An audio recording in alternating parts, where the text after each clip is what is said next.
Hola, ¿qué tal? Muy buenos días a todas y a todos. Bienvenidas y bienvenidos a este módulo 3 sobre la reforma laboral, las pláticas virtuales sobre la reforma laboral. Y en esta ocasión, para este módulo 3, hablaremos sobre la adecuación de estatutos y de otras obligaciones obrero-patronales en el marco de la nueva reforma laboral. Para la presentación de este módulo, nos acompaña en este día Manuel García Urrutia. Él es director general de capacitación y concertación aquí en la Secretaría del Trabajo y es una persona que ha estado muy involucrada en el proceso de implementación de la reforma y también muy involucrado en todo lo que es el mundo laboral y sindical mexicano desde hace muchísimo tiempo. Damos la bienvenida al maestro Manuel García Urrutia, no sin antes recordarles que estamos recibiendo todas las preguntas que puedan tener a partir de esta plática a través del chat o bien al correo electrónico orientación.reformalaboral@stps.gov.mx. Asimismo, les informamos que este módulo, así como los demás que vayamos actualizando y realizando, estarán disponibles para consulta de cualquier persona, en cualquier momento, en cualquier lugar, en nuestro micrositio reformalaboral.stps.gov.mx. Muy bien, entonces damos la bienvenida al maestro Manuel García Urrutia. Muy buenos días, Manuel, muchísimo gusto saludarte. Buenos días, Esteban, qué gusto saludarte, saludar a la audiencia y agradecer que nos sigan. Muchas gracias, Manuel. Pues empecemos con una de las preguntas que más nos han realizado en las pláticas que tuvimos a principios de año a lo largo y ancho del país. ¿Cuáles son las nuevas obligaciones o las nuevas responsabilidades que establece esta reforma laboral para los sindicatos y para los empleadores? Bueno, como tú sabes, hay artículos de la ley que se refieren precisamente a las obligaciones de los trabajadores y a las obligaciones de los empresarios o de los empleadores. Pero las que se destacan por ser precisamente nuevas en la lógica del nuevo modelo laboral está la modificación a los estatutos sindicales, donde la ley daba en un transitorio, el 23º, la posibilidad de hacerlo en 240 días hábiles que se vencían el 9 de abril. La modificación estatutaria es fundamentalmente incorporando un procedimiento democrático para la elección de las directivas sindicales, ya sean las nacionales y las seccionales en los sindicatos que tengan esa característica. Y también había que incorporar, y eso la ley daba un año, de acuerdo al transitorio 22º, una serie de consultas. Quizá la más importante tenga que ver con la consulta a las negociaciones que se hacen con los patrones derivados del contrato colectivo. Esas negociaciones, los convenios que se celebren, el convenio tiene el contrato colectivo nuevo o que se acuerde con la empresa, tiene que ponerse a consulta de la base antes de que sea depositado ante la autoridad laboral. Eso también es una nueva responsabilidad y repito, se daba un año que se contaba a partir del 1 de mayo que se promulga la ley en el diario oficial y se vence este 1 de mayo próximo. Otra obligación importantísima es la legitimación de los contratos colectivos, que tú lo sabes perfectamente, tanto el TECMEC como la propia ley nos obliga a los sindicatos a que legitimen por única vez los contratos colectivos existentes. O sea, los contratos que ya existen tienen que hacerse una consulta con el aval de la autoridad o a través de un notario para que se constate que los trabajadores conocen el contrato colectivo y están de acuerdo con su contenido. Esto se hace por tratar de acabar con los contratos de simulación o los contratos de protección que muchas veces los trabajadores ni siquiera saben que existen. Entonces, esto es una obligación que tiene la ley en un transitorio también, el 23º, para tratar de legitimarlos. Básicamente, yo diría que las obligaciones sindicales son estas tres las más importantes. Del lado empresarial, quizá la obligación más importante tenga que ver con la entrega del ejemplar del contrato colectivo que se tiene que hacer tanto para la legitimación de los contratos existentes como cada vez que haya una negociación integral del contrato, hay que darle a los trabajadores un ejemplar impreso para que conozcan cuáles van a ser sus derechos, sus responsabilidades en términos de los nuevos contratos colectivos. Esa es una obligación fundamental. Otra es apoyar a los sindicatos y a la propia autoridad de la difusión de convocatorias que se tendrán que hacer para la elección sindical, para la realización de consultas, para distintos trámites donde el sindicato tendrá que, o la autoridad tendrá que consultar a las bases, a los agremiados a un sindicato sobre temas que ya te señalaba, la elección, la consulta, la legitimación, etcétera. Y también hay que informar a la autoridad, bueno, eso ya lo sabemos, la elaboración de un protocolo que se tiene que hacer con los trabajadores. Este protocolo busca eliminar la discriminación, el acoso, la violencia, el trabajo forzoso y el trabajo infantil. Esta es una obligación que está en el artículo que se refiere precisamente a las obligaciones patronales. El nuevo modelo laboral busca erradicar totalmente la violencia y el acoso, que es a veces una práctica que no quisiéramos que se diera, pero se da dentro de los estructuras, dentro de las fuentes laborales, por eso, e incluso dentro de las sindicales, por eso es un elemento importante tratar de erradicarlo y la idea de que existan estos protocolos. Algo más tendría que ver con los descuentos a las cuotas sindicales que se hacen por parte de los patrones, ya estaba en la ley, simplemente ahora se añade que también hay la obligación de que cuando un trabajador se separa de un sindicato y diga que ya no quiere que le descuenten cuotas, el patrón deje de hacerlo, ¿no? Son algunas de las, vamos a decir, obligaciones más relevantes que existen en la ley. También hay prohibiciones, pero estas prohibiciones tienen que ver sobre todo con la necesidad de acabar con la simulación en la materia laboral, en las relaciones laborales. Entonces, por ejemplo, a los sindicatos se les prohíbe participar en esquemas que sirvan para que el patrón evada responsabilidades. Hay veces que los sindicatos se prestan a hacer maniobras, por ejemplo, emplazaban de manera permanente a las empresas a huelga para suspender obligaciones de carácter fiscal o de pago de algunas obligaciones. Otras veces hacen incluso labor de outsourcing para también evitar que se cumplan responsabilidades, pero ya está prohibido por la ley que se presten a estas tipo de maniobras los sindicatos.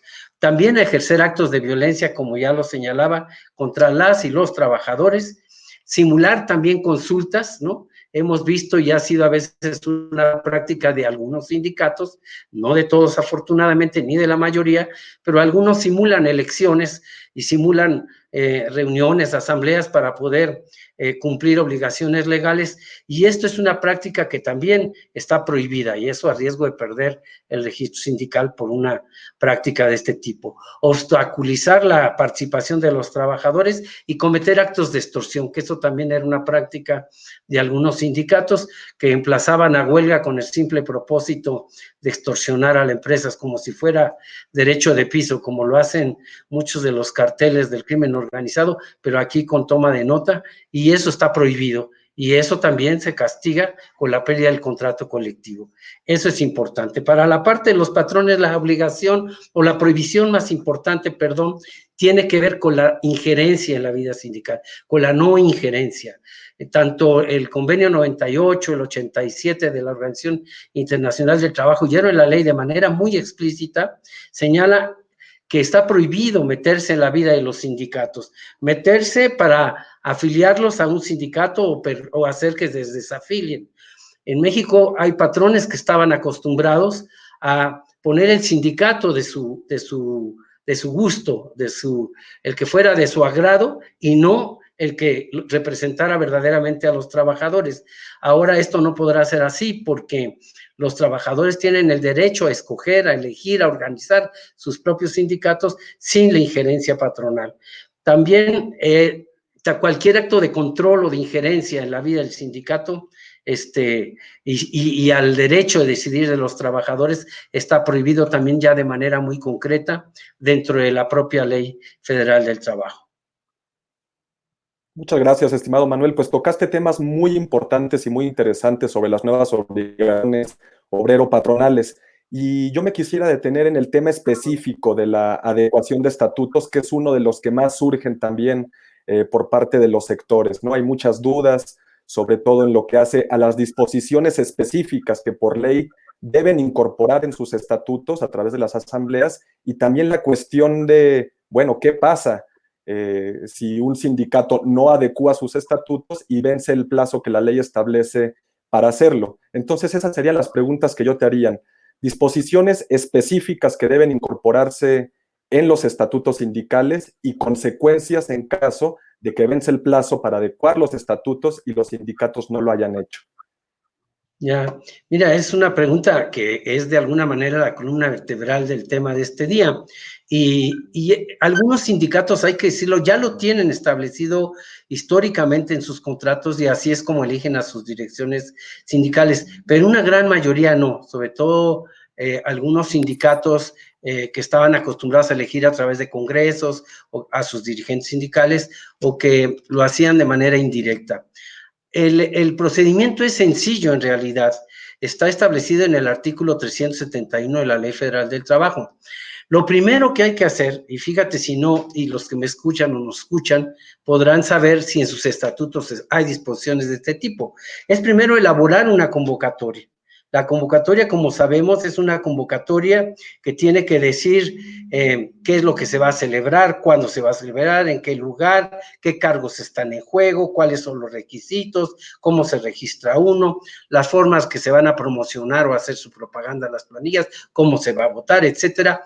Todo eso se establece en la convocatoria y todo lo que el estatuto tiene que incluir es que se hará una convocatoria cuando existe el proceso electoral para elegir sus dirigencias sindicales o sus dirigencias seccionales. Luego, esta convocatoria hay que publicarla en los lugares donde los trabajadores acuden a trabajar o en el local sindical o en lugares de mayor afluencia. Y aquí es uno de los puntos donde es importante el apoyo de la empresa para que el sindicato pueda pegar estas convocatorias y sean del conocimiento de todos los trabajadores.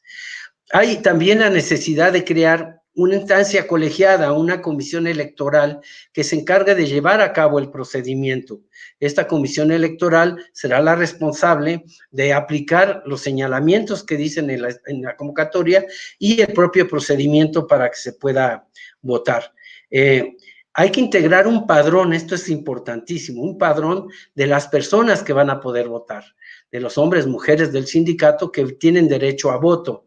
Ya sea porque sean agremiados, porque cumplen las obligaciones estatutarias, pero este padrón es clave y la ley misma dice que 3 días antes del proceso electoral se debe publicar de la misma manera que la convocatoria, de manera pública, amplia, para que los trabajadores se vean ahí y puedan saber que tienen derecho a voto sin ningún problema o puedan con oportunidad ante la comisión electoral aclarar cualquier cuestión que pudiera establecerse como contingente. También se tiene que establecer un procedimiento para votar. Es decir, si se va a hacer con unas mamparas, en qué lugares, de qué hora a qué hora, si se va a presentar la credencial de elector, la identificación que da el sindicato, la identificación de la empresa, en fin, un procedimiento claro para votar. Entonces, todos son puntos que se tienen que ir incluyendo en los estatutos a nivel de detalle que el propio sindicato lo quiera desarrollar.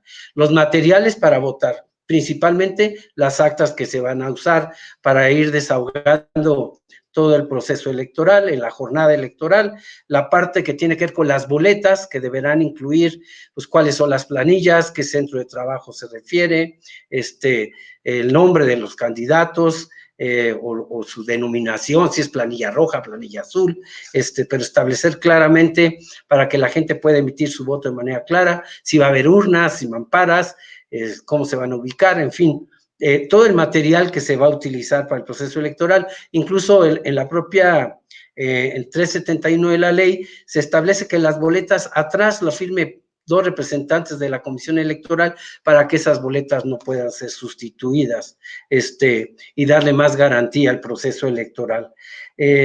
Otro elemento importante que dice el 371 es la integración de la proporcionalidad de género. Ahora, en la integración de las planillas, tendrá que incluirse, dependiendo del número de trabajadores que exista, mujeres u hombres. Si es un sindicato de mayoría de mujeres, tendrá que incluir en una proporción a los hombres. Igualmente, si es un sindicato donde mayoría es hombres, tendrá que incluir de manera proporcional a las mujeres. La idea es alcanzar niveles de igualdad, pero hoy se habla de proporcionalidad en los estatutos.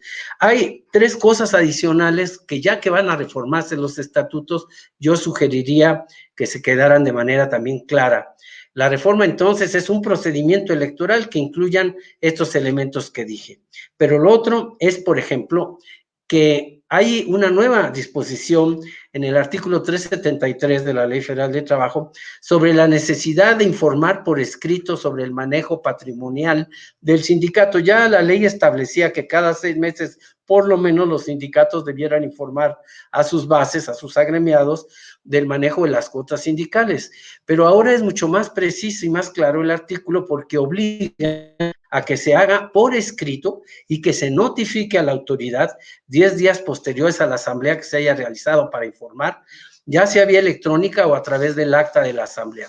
Estos son elementos que están ahora en el artículo 371 y que tendrían que incorporarse también en la reforma estatutaria.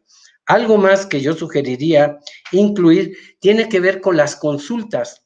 Hay consultas que se van a realizar ahora, por ejemplo, para la negociación colectiva. Ahora, cuando hay una negociación colectiva, la ley decía que los sindicatos tenían un año para incluir estos procedimientos. La idea es que cuando hay una negociación de un contrato colectivo de manera integral, se le consulte a la gente previo a su depósito, se le consulte, y una vez que esté de acuerdo y que conozca, que quede constancia de que conoce el contrato colectivo y que está de acuerdo con lo que se negoció con la empresa y con lo que se acordó, se pueda depositar. Entonces, este procedimiento de consulta sería conveniente que estuviera establecido en los estatutos, y si no, por lo menos que fuera una práctica ya regular y permanente en los sindicatos. Y finalmente, también aspectos que tienen que ver con la reelección. La ley dice que la reelección es permitida, pero hay que regularla y tiene que ser también reconocida a través de voto directo, secreto, personal, y libre de los trabajadores, para que se pueda reconocer esta reelección, o sea, cuántos periodos, por qué tiempo, en fin, pero que no se eviten o se inhiban la participación democrática de otros trabajadores que pudieran en un momento participar. Son básicamente estos los elementos, 8 elementos que siento que hay que incluir de manera clara en los estatutos, más la parte de las consultas, más la parte que tiene que ver con el manejo de las cuotas sindicales. Muy bien, nos llega una pregunta muy relevante relacionado con este mismo tema y tiene que ver con las fechas límite para hacerlo. Ahora nos estabas proyectando una presentación en donde aparece que la fecha límite es el 9 de abril. Reinaldo Lumbreras nos pregunta por el chat si podemos abordar de manera más detallada la cuestión del plazo de 240 días establecido en el 20º transitorio, así como de un año establecido en el 22º transitorio. Entendemos que con esta contingencia ha habido cambios o ha habido una ampliación a la fecha en la que los sindicatos deben realizar estas adecuaciones estatutarias. No sé si nos podrías abundar un poco más sobre este tema, Manuel. Claro, y siento que es muy importante, y además la ventaja de platicar contigo es que tú tienes mucho más claro esto, porque estás realmente en la línea de fuego donde se discuten estos plazos de manera mucho más coordinada con pues todas las dependencias vinculadas al trabajo. Pero tú tienes razón, el 23º transitorio establecía 240 días hábiles que se contaban a partir del 1 de mayo pasado, que fue cuando se promulgó la ley, para hacer la reforma, y esta se vencía, la reforma estatutaria se vencía el 9 de abril. Pero en efecto, la coyuntura que vivimos, la coyuntura sanitaria, ha generado que la propia Secretaría decretara una ampliación de plazos para cumplir con obligaciones, porque no hay ahorita capacidad para atender la cuestión administrativa que implica el seguimiento a las elecciones, al cambio de estatutos de los sindicatos. De ahí se estableció primero el 19, o sea, el 20 de abril, se amplió el paso al 30 de abril, y tú me comentabas que hay un acuerdo que exhorta a las juntas locales de conciliación y arbitraje y a las autoridades registrales a ampliar los plazos de una manera que creo que es sana, que los sindicatos y que los trabajadores conozcan, para que sepan que hay plazos que se han ampliado por la coyuntura. Tomando en cuenta los días a partir de los que se decretó la emergencia sanitaria, entiendo, y tú me podrás de alguna manera dejar mucho más claro este día, que se van a dar 17 días hábiles para la adecuación de estatutos, conforme al artículo 20 transitorio, 17 días hábiles una vez que termine la contingencia sanitaria, que ahora se ha decretado, por lo menos sabemos hasta mayo, ¿no? Pues de mayo pensemos que ahí se vence el tiempo o el término que el gobierno ha establecido, y de ahí habría que correr 17 días hábiles para hacer las modificaciones a los estatutos y notificarlas a la autoridad. Y para el caso de la incorporación de las consultas o de la implementación ya de las consultas cuando se hace una negociación colectiva, se van a dar 45 días naturales a partir también de que venza la contingencia.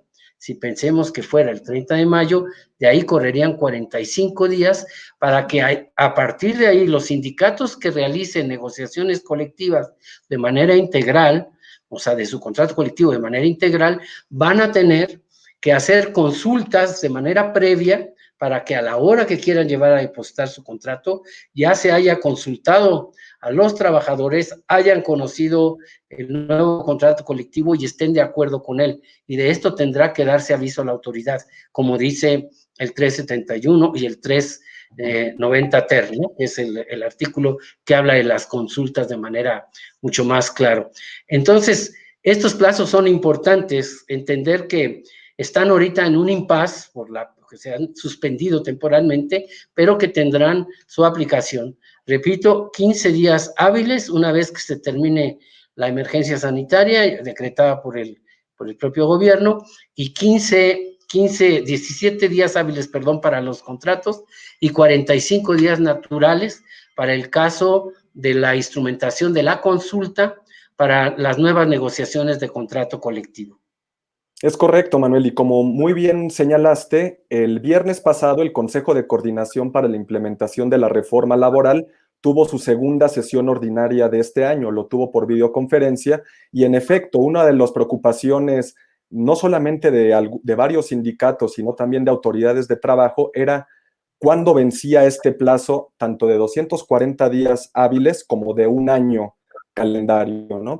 Entonces, la intención del Consejo es que exista un nuevo plazo homologado que no empiece de manera diferenciada, ¿no? Digamos que en Colima abre la junta local antes que en Jalisco, entonces que haya plazos en Colima distintos a los de Jalisco, que a su vez van a ser distintos a los de otras entidades. Entonces, lo que determinó el Consejo fue que una vez que se cumplan dos condiciones, reinicie el cómputo de estos plazos. Y estas dos condiciones son, en primer lugar, que la autoridad sanitaria, naturalmente, haya decretado que se pueden reanudar las actividades laborales en el sector público. Y la segunda condición es que todas las registrales del país hayan reanudado sus términos. Entonces, cuando se cumplan estas dos condiciones, se reanuda el plazo, tanto de 240 días hábiles como de un año calendario.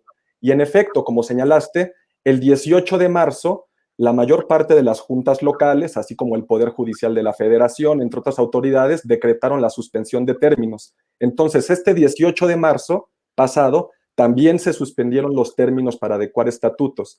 La cuestión es que una vez que se cumplan con las dos condiciones, se reanuda estos plazos, ¿no? Lo cual le restaría al del 23º transitorio de 240 días, le quedan, como bien señalaste, 17 días hábiles, mientras que al de un año establecido en el 22º transitorio le quedan 45 días naturales. Entonces, esto quiere decir que, digamos, si el 30 de mayo la autoridad sanitaria dispone que pueden reanudar actividades y las juntas reanudan sus términos, pues a partir de ese 30 de mayo iniciaría otra vez el cómputo de estos plazos y quedarían, repetimos, 17 días hábiles para adecuar estatutos y 45 días naturales para adecuar los procedimientos de consulta a lo que establece la Ley Federal del Trabajo.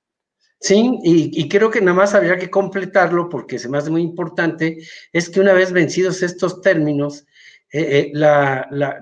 si un sindicato no ha modificado sus estatutos, tendrá que de todas maneras realizar, por ejemplo, si tiene elecciones de acuerdo al 371 de la Ley Federal de Trabajo, que de hecho entró en vigor el 2 de enero de este año. O sea, ya todas las elecciones de todos los sindicatos tienen que hacerse a través del voto libre, secreto, personal y directo, y siguiendo los pasos que dice el 371 en su fracción no. Si no lo hacen así, corren el riesgo de que no tengan toma de nota y no tengan personalidad jurídica para tramitar cambios de padrón de estatuto, cambio de padrón, perdón, de miembros, modificaciones a sus estatutos, emplazamientos a huelga para las revisiones contractuales. O sea, quedan sin personalidad jurídica. Por eso es muy importante que el procedimiento se incorpore a la vida sindical. Y quiero pensar incluso un supuesto que pensemos que un sindicato no ha modificado sus estatutos y aplica el procedimiento del 371 de manera formal y cumple con lo que dice la ley. Pero puede suceder que al no modificar sus estatutos, un trabajador diga, el sindicato no se apegó a los estatutos y pueda impugnar, pueda presentar una denuncia o una demanda porque no se cumplió los estatutos del sindicato. Por eso es muy importante que se armonice los estatutos con la práctica del sindicato. Cuando hablamos de esta reforma laboral, la secretaria ha sido muy insistente en señalar que es un nuevo modelo laboral, que es un cambio cultural, que eso es lo que tenemos que darnos cuenta. Estamos cambiando nuestras prácticas, la forma en que realizamos los elementos fundamentales de la vida sindical, las elecciones y las decisiones sobre las mejoras a nuestras condiciones laborales. Eso es lo que está cambiando y eso es lo que hay que incorporar a nuestra práctica, pero también, si se puede, a la norma que regula nuestra vida sindical, que son los estatutos. Claro. Oye, Manuel, nos están llegando varias preguntas a través del chat. Una de ellas, aquí está en la pantalla, nos pregunta Lenin Raimundo, si en un sindicato se convoca en días de contingencia para registro de candidatos y o planillas para participar en la elección de un nuevo comité, ¿qué procede con esa convocatoria? O en su caso, ¿a qué instancias hay que recurrir para hacer el apercibimiento al sindicato, para solicitar que suspenda la convocatoria, tomando en cuenta que son días de contingencia? Ya, como tú sabes, hay un decreto que no permite reuniones de más de 50 trabajadores. Hay sindicatos muy importantes que en este momento tenían, en este periodo, elecciones, telefonistas, mineros, y ellos mismos han decidido prorrogar o ampliar sus plazos porque saben que estamos en momento de contingencia. Eso es lo que procedería, ¿no? Nosotros hemos estado dando datos, o tú has señalado teléfonos y a la misma Profedet para que se puedan hacer consultas muy concretas sobre esto, y tú decías, nosotros damos seguimiento en el caso de que esto suceda, pero es obvio que en este momento no hay condiciones para celebrar elecciones en los sindicatos, ya sea como lo señala la propia ley o incluso como lo señalaran sus estatutos, no hay condiciones. Me ha tocado oír al director de registro de asociaciones decir que lo importante en este momento no es el plazo, sino cumplir con lo que dice la ley. Entonces, claro, uno entiende la contingencia, tiene empatía, pero además los sindicatos, las dirigencias sindicales son claras en el sentido de entender que no se trata de dar un albazo, sino de cumplir y de hacer las cosas de manera democrática. Entonces es evidente que no hay condiciones en el momento de la coyuntura para hacer una elección. Ni la autoridad puede incluso darle seguimiento, como ahora la ley lo permite, ¿no? A petición de la propia dirección o del 30% de los trabajadores, se podría dar seguimiento a una elección en una dirección sindical, de una dirección sindical. Esto no se puede hacer en estos tiempos. Entonces, se podría aplazar y no tiene ninguna implicación de tipo legal frente a la autoridad. Manuel, otras dos preguntas que están relacionadas y te las voy a hacer en una misma pregunta. Una nos la hace Óscar Hernández y nos pregunta, de acuerdo con la nueva reforma laboral, los sindicatos al servicio del Estado, es decir, los que están comprendidos dentro del apartado B, ¿están obligados a legitimar sus contratos colectivos de trabajo? Y la segunda pregunta es de Francisco Ramírez de Irapuato, sobre también la legitimación de contratos colectivos. Pregunta si estas legitimaciones deben hacerse hasta el 1 de mayo de 2023, hasta tener constituido el Centro Federal de Conciliación y Registro, o desde cuándo se hacen y hasta qué momento. Ya, son preguntas que casi son para ti, pero uno de los temas que veremos posteriormente tiene que ver el de la legitimación. Y me voy primero a ese. El de la legitimación es una obligación que tiene nuestro gobierno y que está en la ley para que en 4 años revisemos todos los contratos colectivos existentes en el apartado A, para que veamos y constatemos si los conocen los trabajadores y si están de acuerdo con esos contratos. Esta legitimación la hacen con la supervisión de la autoridad laboral o de un notario, depende como lo quiera proponer el sindicato. Y esta legitimación simplemente se le hace saber a la autoridad que se hizo ahí. Tú lo sabes mejor, hay un formato, hay una página en internet que se llena y se va a estar señalando datos sobre el sindicato, sobre la empresa y el contrato colectivo, se establece una fecha y se mandan inspecciones para que se realice esta legitimación, que es una consulta a través de voto libre, secreto, personal y directo, sobre si conocen su contrato y si están de acuerdo con él, y nada más se hace una sola vez, no se necesita el Centro Federal de Registro Laboral, lo está tramitando la unidad que instrumenta la ley laboral, o sea, que está a tu cargo.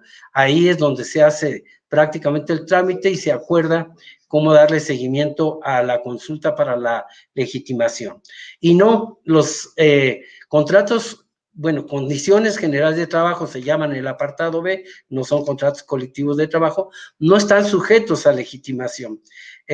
Podemos quejarnos y podemos platicar mucho sobre las condiciones generales de trabajo, pero no existe, como existe en el apartado A, una simulación y contratos de protección de manera tan descarada como se empezó a generar allá por los 80 en muchas empresas pequeñas o de comercio, de servicios, y es precisamente una de las denuncias que se hacían sobre la calidad de la democracia sindical y de la negociación colectiva auténtica en nuestro país. Por eso es que ha habido sensibilidad para ir reformando la ley de tal manera que la relación laboral sea una relación laboral verdaderamente abierta, transparente y basada en la negociación auténtica y en el acuerdo y el diálogo. Eso es básicamente lo que se busca con la legitimación.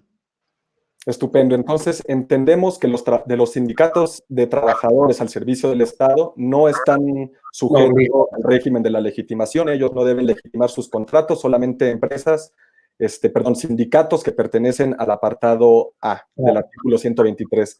Y también entendemos entonces que las legitimaciones ya se pueden realizar. Desde el 1 de agosto se están realizando legitimaciones. Actualmente es ante la Secretaría del Trabajo y Previsión Social Federal, y una vez que existe el Centro Federal de Conciliación y Registro, será ante esa autoridad. Pero la operación inició desde el 1 de mayo.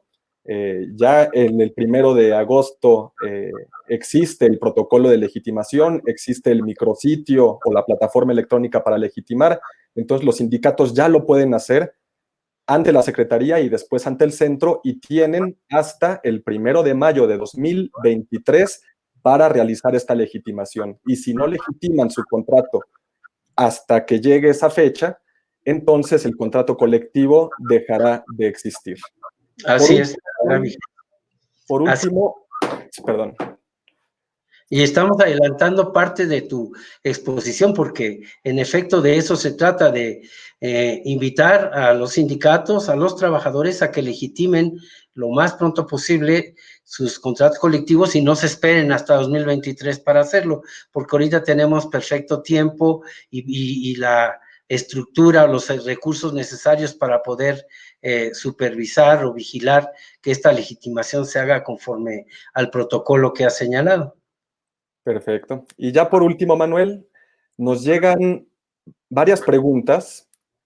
¿Cómo aplica la legitimación de contratos para sindicatos de la rama de la construcción? Pues tenemos contrato de 9 sindicatos en conjunto con un mismo patrón. Pregunta Conchis Esquivel Candanosa, también del tema de legitimación. Sí, tú sabes, lo que se va a legitimar no son los sindicatos, sino el contrato colectivo. Y el contrato colectivo se celebra con un sindicato, el que es titular o el que tiene la mayoría de los trabajadores afiliados. Eso es lo que se va a legitimar, el contrato colectivo. Son los contratos existentes. Pensemos que en la construcción hay contratos que a lo mejor ya se vencieron, pero quedaron vivos en el registro de asociaciones, pero hay contratos que todavía están vigentes. La idea es precisamente eso, con la legitimación se va a depurar el número de contratos colectivos.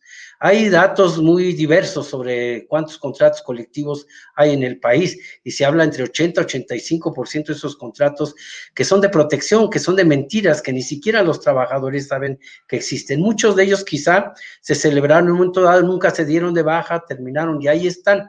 La idea de la legitimación es quedarnos con los contratos colectivos auténticos, los que sí conocen los trabajadores, los que sí representan trabajadores y los que de alguna manera guardan o garantizan condiciones laborales para estos trabajadores. Esa es la idea de la legitimación. Tendremos la próxima plática para abundar mucho más sobre el tema y la importancia de esta legitimación en el camino de crear relaciones laborales mucho más claras, transparentes, en una lógica de un modelo laboral mucho más congruente con lo que quiere este gobierno en cuanto a lo que se quiere de diálogo, participación, democracia.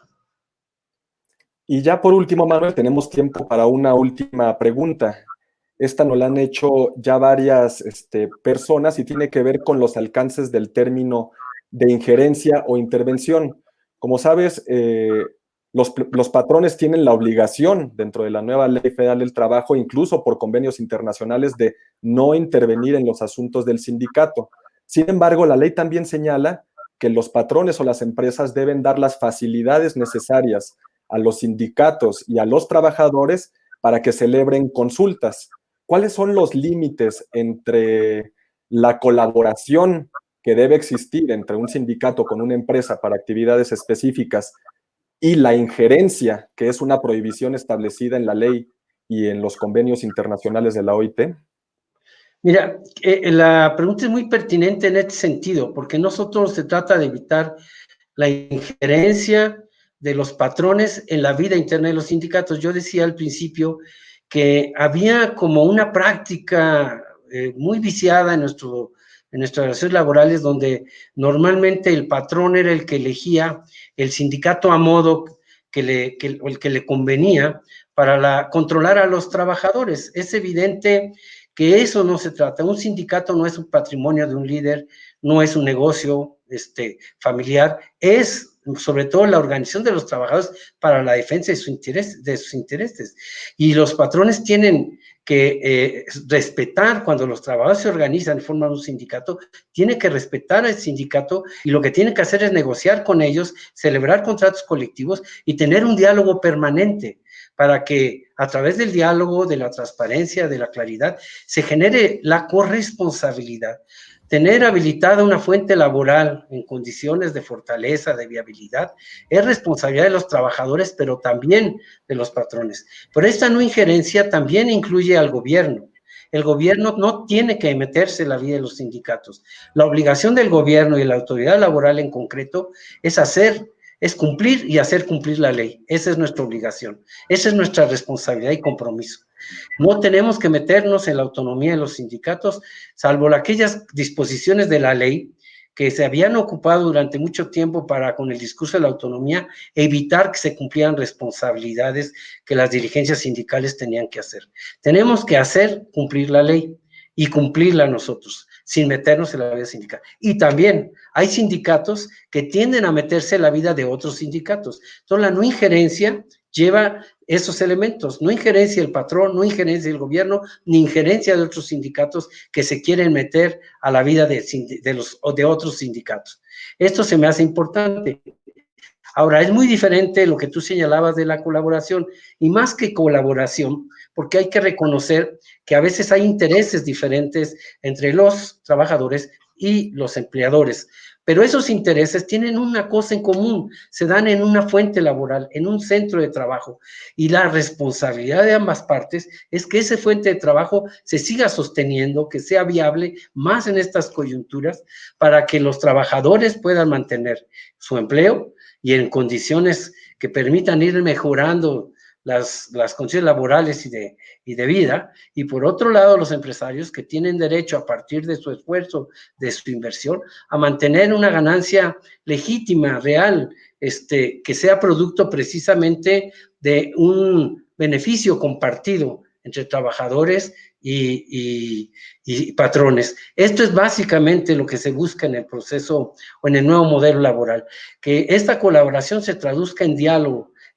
permanente, que nos lleve a acuerdos, y esto se hace con corresponsabilidad. A veces hay sindicatos que actúan como chivo en cristalería, pero también hay patrones que actúan sin ninguna regla, ¿no? Y lo que se busca es que respetemos las reglas, ese es el primer paso, la autoridad tiene que hacer que se cumplan, y que en el ámbito de la fuente laboral se pongan de acuerdo para preservar las fuentes laborales que son tan importantes para el desarrollo y el bienestar de este país.